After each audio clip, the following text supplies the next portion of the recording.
Okay, तो मैं आज काफ़ी टाइम बाद वीडियो बना रही हूँ। मैंने सोचा आज ज़रा गेटअप भी अच्छा है तो एक वीडियो ही बना लेती हूँ। तो जो आज मेरा मेन टॉपिक है वो ना लाइक एक बहुत कैजुअल भी है और इट्स अ काइंड ऑफ के बहुत इंफॉर्मेटिव भी है और आपके लिए कि आम एक बंदे के लिए। ठीक है, as a being a doctor हम बहुत सारी चीज़ें देखते हैं। ठीक है, हम पेशेंट को देखते हैं, पेशेंट के साथ गुजरी हुई सारी चीज़ें भी देखते हैं। तो मतलब फॉर मी मेरे लिए बड़ा ये एहसास वाली चीज़ होती है कि यार ठीक है, बीमारी अलग तरह तरह से होती है, हर चीज़ एक सीक्वेंस के मुताबिक चल रही होती है, सारा कुछ होता है। लेकिन उस चीज़ को आप बेहतर कैसे कर सकते हैं या फिर उस चीज़ में आप खुद को बेहतर ट्रीटमेंट की तरफ कैसे लेके जा सकते हैं और बेहतर मशवरा आपको कौन दे सकता है। तो मैं इस चीज़ पे डिस्कस करना चाह रही थी कि ओके फाइन, अगर हम अ, जैसे कोई पेशेंट है, ठीक है, मतलब मैं इसमें ना डिफरेंट डॉक्टर्स किसी डॉक्टर का नाम नहीं लूँगी, लेकिन आजकल ना ज़ाहिर है पैसे की गेम है।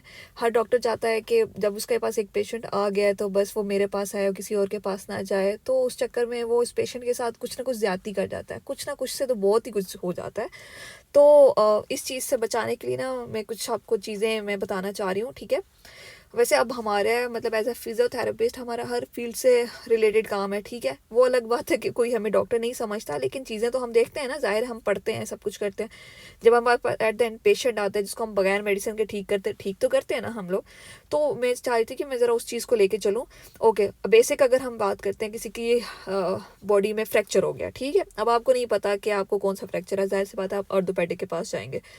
तो उसका ये सीन है कि जब आप कोई रिपोर्ट कराते हैं, एमआरआई रिपोर्ट या कुछ भी, चाहे आप एक्सरे की कराएं या कुछ भी, कोई भी एमआरआई रिपोर्ट कराते हैं या कोई भी ब्लड टेस्ट वटेवर कुछ भी कराते हैं, तो मेरा कहने का मकसद ये है कि आप ना 2-3 लोगों से मशवरा कर लिया करें। ठीक है, और वो भी करीबी हों या कुछ अननोन। ठीक है, लोगों के पास रेफरेंस भी नहीं होते, लेकिन जिनके पास है वो कर लिया करें।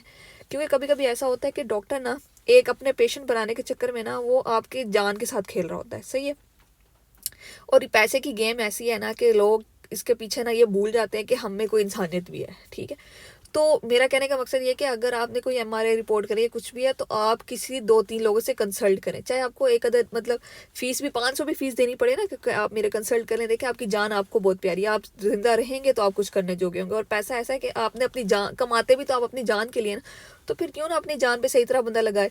तो जहाँ जब भी कोई रिपोर्ट हो कुछ भी हो तो आप ज़रूर कंसल्ट करें। ठीक है ना, एक पे डॉक्टर पे रिलाई ना करें। सही है।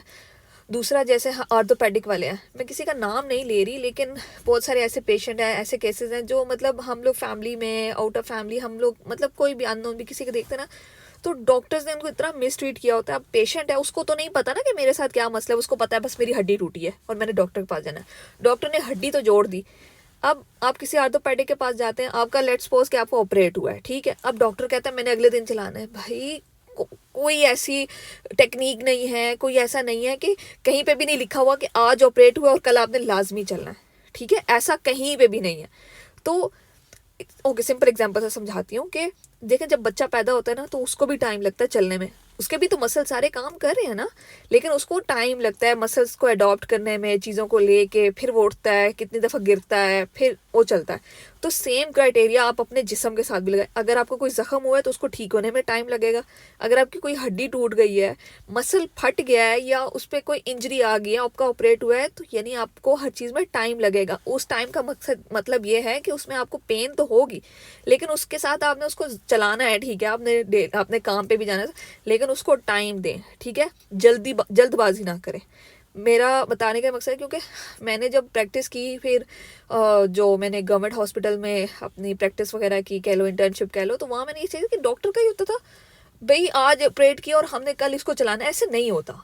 ठीक है, आपने उसको इतने हैवी हैवी इंजेक्शंस दिए होते हैं पेन किलर के। ठीक है, एट दैट टाइम उसको जो है वो नहीं होता, पेन नहीं हो रहा होता, आप उसको चला देते हैं। लेकिन वो तो पेशेंट है ना, उसको तो नहीं पता ना कि कैसे डील करना है। अब वो कल को घर जाएगा, वो तो आपने medicine for the time being उसको दी, उसने चला दी, लेकिन वो मसल तो इतना खुला ही नहीं है, उसको तो टाइम लग रहा है। तो वहाँ पे पेशेंट बजाय रिकवर होने के वो और डाउन में चला जाता है।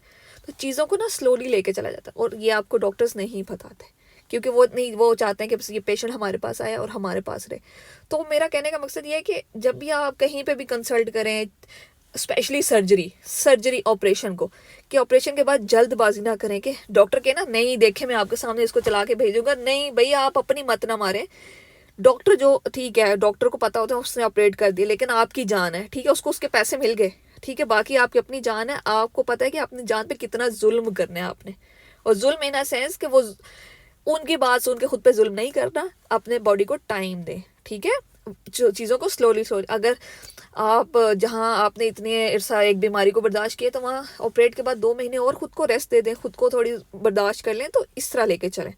तो मैं सिर्फ इतना कहूँगी कि मतलब कभी भी रश ना करें कि आज हमने मेडिसिन लिया अब आज ही फ़र्क पड़ेगा, ऐसा नहीं होता, ठीक है। हम फिजियो वाले भी इसी वजह से हम लोगों के साथ बात करते हैं कि फिजियो वाला टाइम मांगता है, ठीक है, कभी भी एकदम रिजल्ट नहीं आते हैं। तो हम लोग को तो लोग मानते ही नहीं, वो तो हमें कहते हैं कि हम मालची हैं। तो अगर हम मालची हैं ना, तो हमें शायद इतनी चीज़ें डीपली भी पता ना होती। और अगर मैं कहूँ कि मेरे पास डिग्री नहीं है, या मैं डॉक्टर की कैटेगरी में नहीं आती, तो मैं इतनी क्लियर कट भी आपसे बातें ना करी होती, या मैं इतनी क्लियर कट किसी को जॉब भी ना दे सकती कि अगर कोई मुझसे आगे कंसल्ट करेगा ना, तो मैं उसकी प्रॉपर हिस्ट्री लूँगी, चाहे वो मेरी फील्ड का नहीं है, लेकिन एटलीस्ट उसने मुझे कंसल्ट किया ना, तो मैंने चीज़ें पढ़ी, तो मैं उसको कुछ ना कुछ तो बताऊंगी ना। ऐसे तो नहीं कि मैं चने दे के मैं पास हुई और मेरे पास कोई डिग्री नहीं है, डिग्री तो मैंने ली है।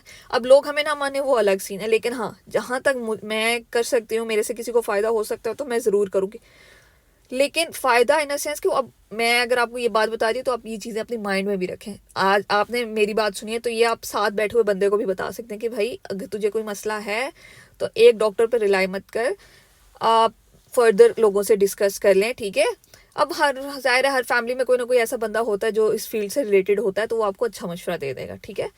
तो मैंने आपके भले की बात की, तो होप्स हो कि आपको समझ आ गई होगी। उसके अलावा भी अगर किसी को कोई इशू है, तो अगर कोई पूछना है, तो मैं अपनी उसमें रेफरेंस वगैरह लगा देती हूँ। मेरी आईडी फेसबुक की भी, इंस्टा वगैरह की है। फेसबुक पे स्पेशली आप कंसल्ट कर सकते हैं, लेकिन आप मुझे डायरेक्ट वगैरह मसला जो भी आपका कोई इशू है, तो आप मुझे वो मैसेज करें, ठीक है। हेलो हाय वाला तो जाहिर सी बात आप रिस्पॉन्स नहीं दे सकते, तो अगर आपको कोई इशू है, तो मैं डायरेक्ट मैसेज पढ़ के तो आपको वो बता सकती हूँ।